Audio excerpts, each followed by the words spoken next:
How healthy is your woodworking business? Well, in today's video, we're gonna dive into 5 areas that make up your business, and we're gonna evaluate and rank them. This is gonna be a good one. I'm excited about it. Let's dive in.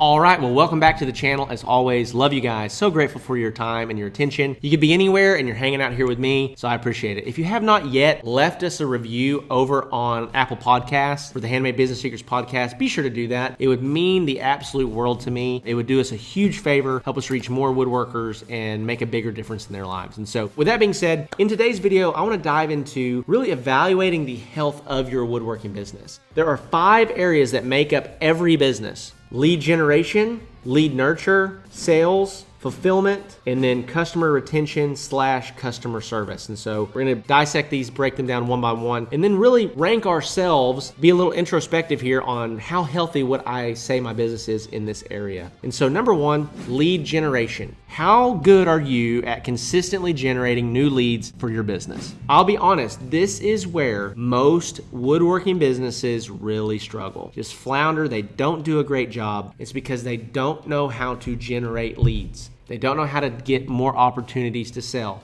Here's the deal. Money follows attention. So how do you get more attention? The guys out there that have the most attention typically make the most money. So money follows attention. So when we're talking about lead generation, what methods do you currently use to generate leads? How many methods do you have? How dependable are those methods? And how many leads am I generating every month? You know, if you're only generating 2 to 3 leads a month, that's not nearly enough. Okay, if you're getting a few referrals every month or every other month, that's not enough. If you're trying to grow your woodworking business, you need dependable lead generation methods, okay? And I'll give you just offhand here 5 or 6 really great ways to generate leads. Number 1 is through posting organically, posting in Facebook groups, posting in Facebook Marketplace. Number 2 is reaching out to businesses. So interior designers, builders, working with like the Chamber of Commerce, finding out new restaurants and new businesses that are coming to town, trying to bid those jobs, building all the restaurant tables for all the restaurants. Running paid ads, okay? Running paid ads is huge. It's the single way that I have scaled my business to $70,000 per month. These are the methods and these are the thought processes that you need to be thinking through, and also just understanding, are they dependable or not? Are they consistent? Is one month crazy good and the next month crazy bad? You don't want just these super high mountains and super low peaks. You want something that's pretty steady, okay? That's gonna give you pretty consistent results over time.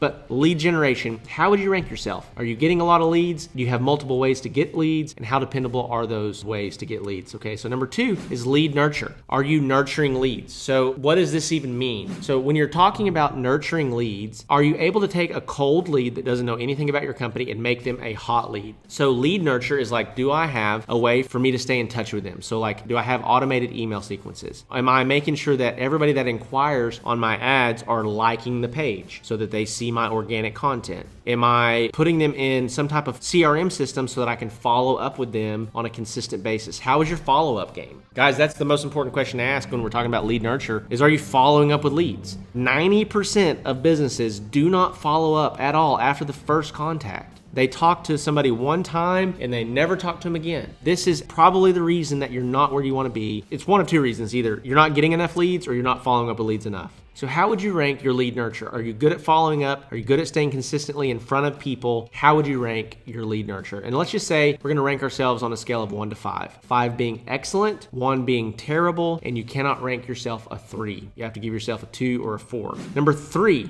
is sales. How good are your sales skills? For a lot of guys, they don't think that sales skills is even a thing. That's how I felt when I first started in sales. But I realized that sales is a skill that can be developed. You can lead customers to different outcomes based on the words that you use and the timing that you use them. So we talk a lot about sales here inside of this YouTube channel, inside of this podcast, and we really dive deep into it in the Woodworking Business Accelerator program, helping you close more and more deals. But sales is super critical. And guys, there are a lot of great sales trainers out there that can help you develop your sales skills and what you say and how you say it. That's number 3. How would you rank yourself? On a 1 to 5 scale, can't use a 3. And then number 4 is fulfillment. How quickly and efficiently can you get product made and out the door? And is it good?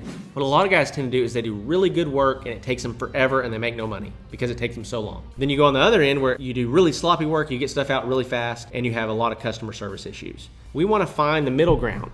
Efficient but not sloppy. We want to get stuff done faster, so we're making more money per hour, and so that we can get to the next project faster, so we can make more money on that project. So when it comes to fulfillment, how would you rate your ability to move through your order list? How quickly do you get stuff done? How would you rate your pace of work? How would you rate your shop organization? How would you rate your structure for your team? If you have a team, if you have multiple people helping you, how would you rate your fulfillment on a 1 to 5? The last one here is customer retention / customer service. Are you leaving a good taste in your customers' mouths? Are you communicating effectively and often? Are you updating them on their order, letting them know where their order status is? Are you making it a seamless transaction where they enjoy working with you? These are all the questions that we have to ask ourselves with customer retention or customer service, because you will not retain customers if you do a bad job of this, and you will have to do a lot of customer service if you do a bad job of this as well. So if you're not good at managing expectations, you're gonna have to do a lot of customer service. There's proactive and reactive customer service. So proactive customer service is going to prevent problems. Reactive customer service is that you have not been proactive with communication. You have not done a good job with the product, with the process, and so you're reacting and trying to fix problems all the time. This is extremely common, especially as you're starting to grow, things get out of hand and you're not sure exactly what to do.